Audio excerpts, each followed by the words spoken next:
Hello again, welcome to the second dose of business on Joy News Prime.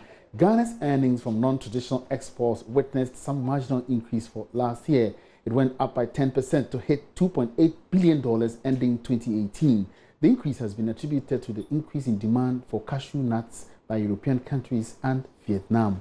Ebenezer Sabute has this report from the launch of the 2018 non-traditional export statistics.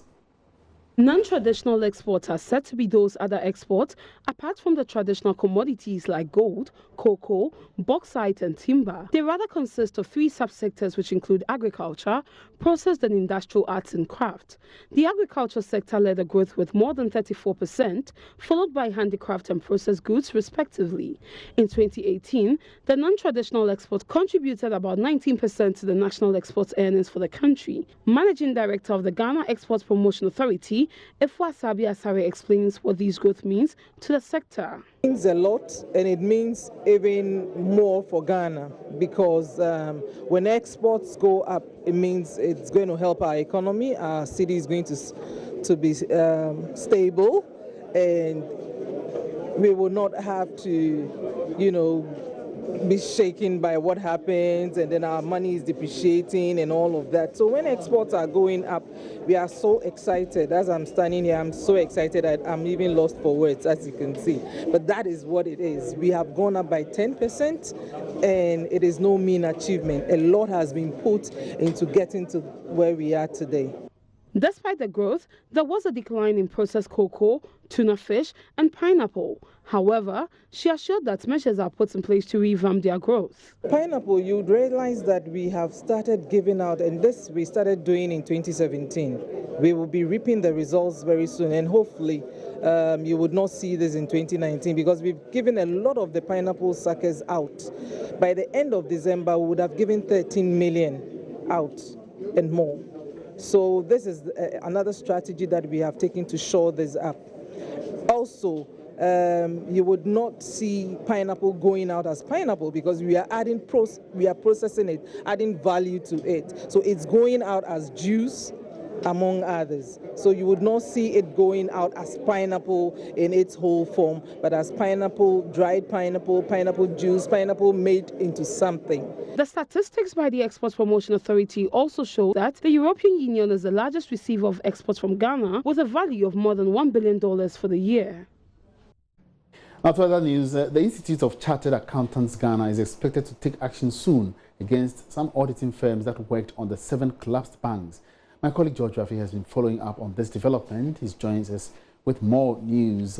Give us a background to this, George. So last year, you remember there were some accounting firms that they seemed to have worked on these troubled banks. And the argument was that if these banks have gone down, these accounting firms worked on their finances. So what role did they play with these banks going down? So this Institute of Chartered Accountants, they formed a committee to look into the workings of their members that worked on these accounts, and the committee was put together. It looks like that committee has completed their work and they submitted it to the association. Also, we understand that the council has actually approved the recommendations that were put forward by the disciplinary committee with respect to what should be done to these 4 accounting firms on their roles that they played in terms of either doing their work or not doing their work that contributed to the collapse of these banks, Mr. Yafe. So what exactly is the outcome?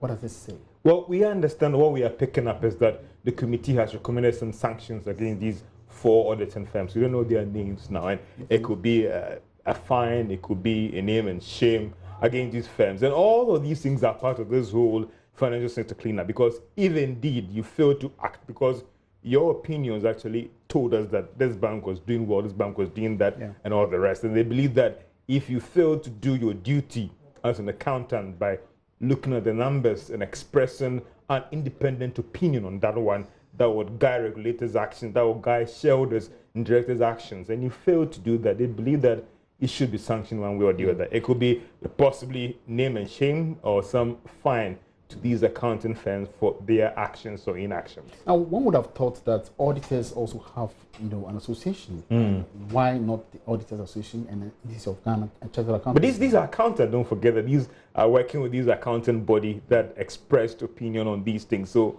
what we understand that the association wanted to move fast to assure the general public and its members that they are committed to bringing some discipline into the sector. And that is why they are doing this. So possibly in the next 2 days, an official statement will come. And don't forget that for some of these banks, we knew the accounting firms that worked on them. So if they are still not going to mention their names, we can go back and look at these numbers and make a judgment on them that, okay, we are Afia & Co. as an accounting firm worked on this bank, and therefore, if the situation is coming out to take action on them, then we are Afia & Co. will be the accounting firm that they are going to take action on with respect to how they express an opinion on something. All right. So for now, you say you don't have any. We don't have the names, but what we can confirm is that they are 4 in number, and they are going to announce those sanctions that they're going to take on them. Very seriously, we understand them that some of them claim that they were presented with wrong information. That is why they also gave those opinion about the company. We're also learning that in some instances,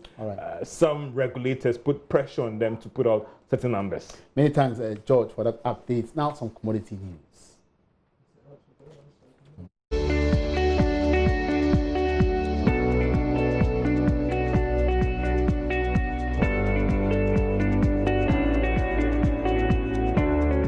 And that will be it for business tonight on Joy News Prime. Many thanks for your attention. My name is Emmanuel Abuaji. For more business news, log on to myjoyonline.com/business.